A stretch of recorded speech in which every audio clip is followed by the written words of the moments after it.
Et voici la suite tant attendue de la Guerre des Looms épisode 2.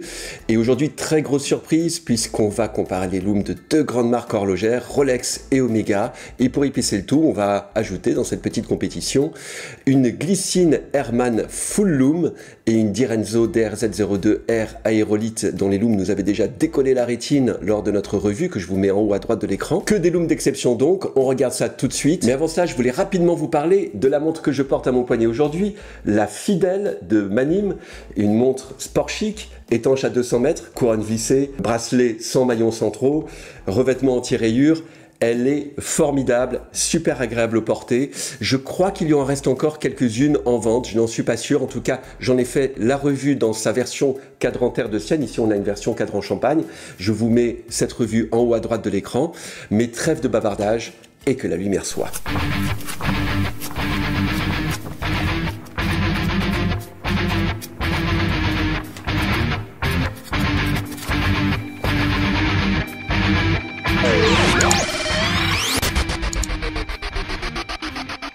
De gauche à droite, je vous présente la Rolex Air King, l'Omega Speedmaster Heritage 57, la Glycine Airman GL0069 et la Direnzo DRZ02R Aérolite. On les retrouve ici dans un ordre légèrement différent et on voit qu'elles essayent déjà de luminer. Je vous rappelle que la qualité de la luminescence dépend de trois facteurs. Le premier facteur, c'est le produit luminescent lui-même. Le deuxième, c'est l'espace sur lequel est appliqué le produit luminescent. Et le troisième facteur, c'est la quantité de produit luminescent qui est appliqué. Donc on peut appliquer plusieurs couches de produits luminescents. Alors je ne les ai pas choisis par hasard, déjà parce qu'elles disposent de différentes techniques d'application de produits luminescents, mais aussi parce qu'elles ont toutes un rapport plus ou moins évident avec l'aviation ou l'automobile. Et donc on est un petit peu dans le même segment, le même type de montre. Et je vais commencer par vous les présenter une à une. On commence avec la Rolex Air King 126900, celle qui dispose du calibre 3230. Il s'agit de la toute dernière version de cette Air King. Il s'agit d'un modèle que l'on voit assez rarement sur les poignets et c'est notamment ce qui m'a séduit pour ce modèle-ci. Et regardez cette luminescence. Alors Rolex utilise du Chromalight. Il s'agit d'un produit luminescent qui est propre à Rolex. Rolex dispose d'un brevet sur ce produit luminescent, mais il y a de fortes chances qu'il soit quand même très proche du BGW9 de Super Luminova. Et ce qui va déterminer la puissance et la persistance de la luminescence ici, c'est le nombre de couches de peinture luminescente qui va être appliquée. Et je dois rappeler ici que Rolex dispose d'une très haute réputation en matière de luminescence avec son produit Chromalight. Et ce n'est sans doute pas cette Air King qui viendra ternir la réputation de Rolex en la matière. On passe à cette Omega Speedmaster Heritage 57. Il s'agit ici de la référence 331 12 42 51 01 002. C'est celle qui renferme le calibre 9300. Donc il s'agit du modèle de 2015 et non pas de celui qui est sorti plus récemment en 2022 avec son calibre mécanique 9906. Alors ce qui est très intéressant avec cette Omega Speedmaster Heritage 57, c'est qu'elle dispose d'un cadran sandwich. Et le cadran sandwich permet une application assez généreuse du produit luminescent puisque cela ne va pas créer un surrelief étant donné que la peinture luminescente est appliquée dans le creux de ce cadran sandwich, des index qui sont creusés. Et ici, on voit que cette peinture luminescente doit être l'équivalent du C3 de Super Luminova. Et oui, voilà, elle illumine très bien. De toute manière, les montres que je vous présente dans le cadre de ces batailles de loom sont des montres qui disposent déjà d'une très bonne luminescence. Sinon, il n'y aurait pas d'intérêt à les mettre en perspective. Et j'en profite également ici pour vous montrer différentes séries de photos que j'ai pu faire au fil du temps. Cette Omega Speedmaster, je vous l'avais présenté d'ailleurs sur la chaîne Diadishus quand Xavier m'avait invité. Je vous mets le lien en haut à droite de l'écran. Et on remarque sur cette dernière photo quand même qu'on dispose d'une très belle luminescence avec cette Omega Speedmaster. On passe maintenant à la Glycine Airman GL0069 Full Loom. Cette montre, je la possède depuis un certain nombre d'années et elle m'avait vraiment séduite parce que voilà, on a ce full loom et c'était l'une des rares montres qui disposait d'un full loom comme ça, c'est-à-dire que tout le cadran est luminescent et on va voir les aiguilles par ombre chinoise si vous voulez. Il s'agit vraiment d'une très chouette montre typée aviation et je voulais la mettre en concurrence avec les deux précédentes parce que ce full loom en fait voilà, il nous donne l'impression que c'est elle qui va nécessairement gagner cette bataille, mais on verra tout à l'heure quand on les mettra en concurrence les quatre à la fois ce qu'il en est véritablement. On passe enfin à la petite dernière, la Direnzo DRZ02R Aérolite. Alors je tenais à la mettre dans cette compétition parce que les looms de cette Direnzo m'ont impressionné. Déjà la manière dont ce cadran est réalisé, hein, c'est un cadran sandwich là encore, et on voit ces deux demi-arcs de cercle desquels émergent les index.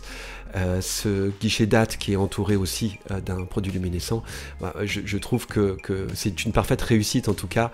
Quand on la voit la nuit là comme ça, elle est vraiment magnifique et on voit hein, que le loom est vraiment très puissant.